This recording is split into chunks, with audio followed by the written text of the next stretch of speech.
Part 1. Laying Plans. Sun Tzu said, "The art of war is of vital importance to the state. It is a matter of life and death, a road either to safety or to ruin. Hence it is a subject of inquiry which can on no account be neglected. The art of war, then, is governed by 5 constant factors, to be taken into account in one's deliberations, when seeking to determine the conditions obtaining in the field. These are 1. The moral law, 2. Heaven, 3. Earth, 4.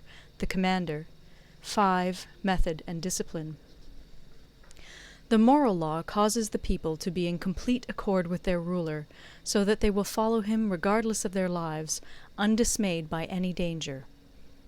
Heaven signifies night and day, cold and heat, times and seasons.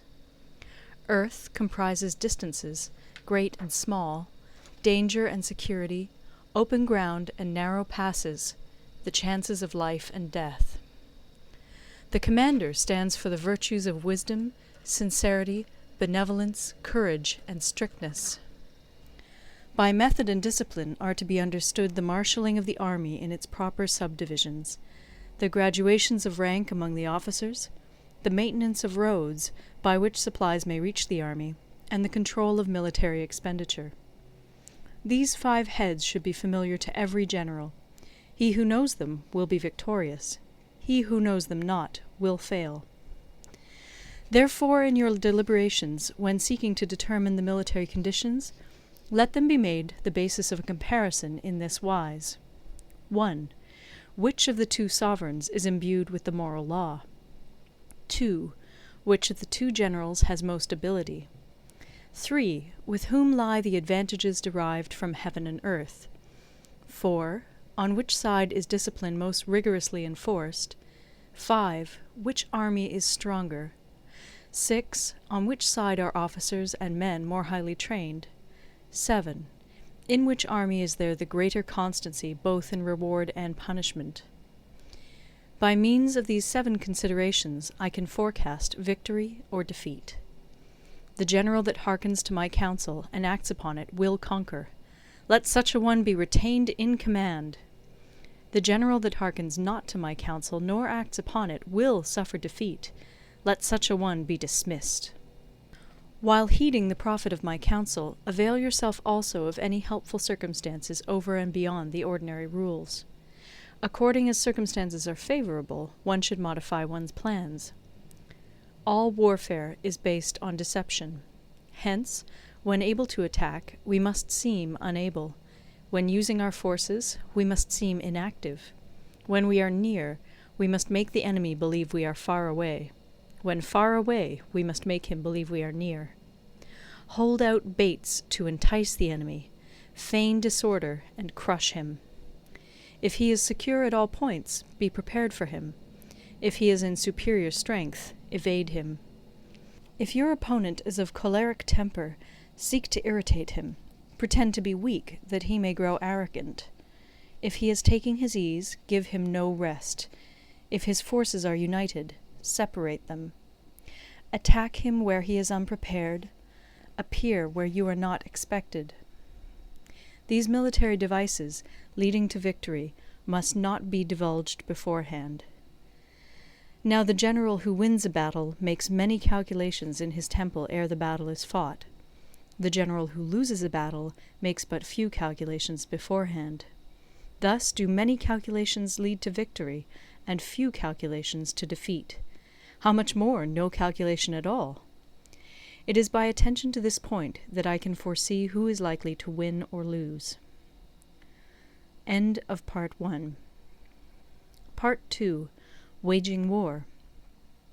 Sun Tzu said, "In the operations of war, where there are in the field 1,000 swift chariots, as many heavy chariots, and 100,000 mail-clad soldiers, with provisions enough to carry them 1,000 li, the expenditure at home and at the front, including entertainment of guests, small items such as glue and paint, and sums spent on chariots and armour, will reach the total of 1,000 ounces of silver per day.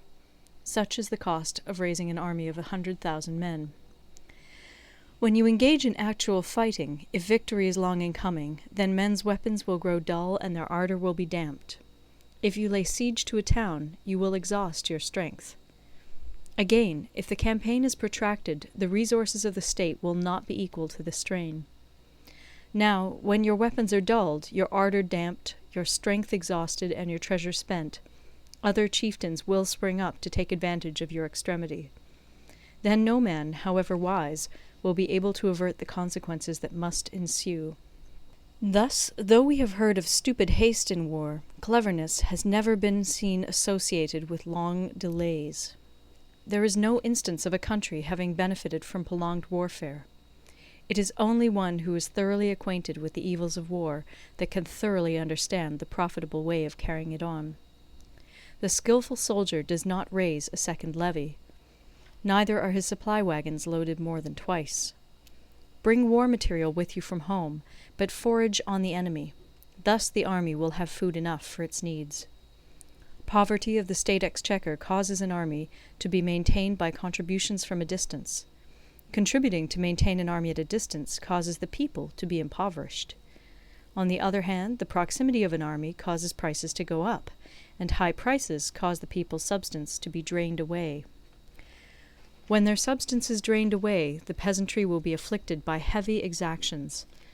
With this loss of substance and exhaustion of strength, the homes of the people will be stripped bare, and 3/10 of their income will be dissipated, while government expenses for broken chariots, worn-out horses, breastplates and helmets, bows and arrows, spears and shields, protective mantles, draught oxen, and heavy wagons will amount to 4/10 of its total revenue.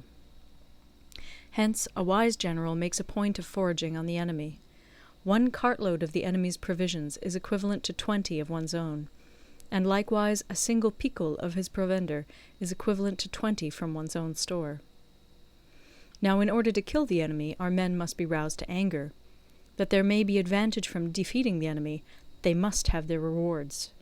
Therefore, in chariot fighting, when 10 or more chariots have been taken, those should be rewarded who took the first. Our own flags should be substituted for those of the enemy, and their chariots mingled and used in conjunction with ours. The captured soldiers should be kindly treated and kept. This is called using the conquered foe to augment one's own strength. In war, then, let your great object be victory, not lengthy campaigns. Thus it may be known that the leader of armies is the arbiter of the people's fate, the man on whom it depends whether the nation shall be in peace or in peril. End of Part 2.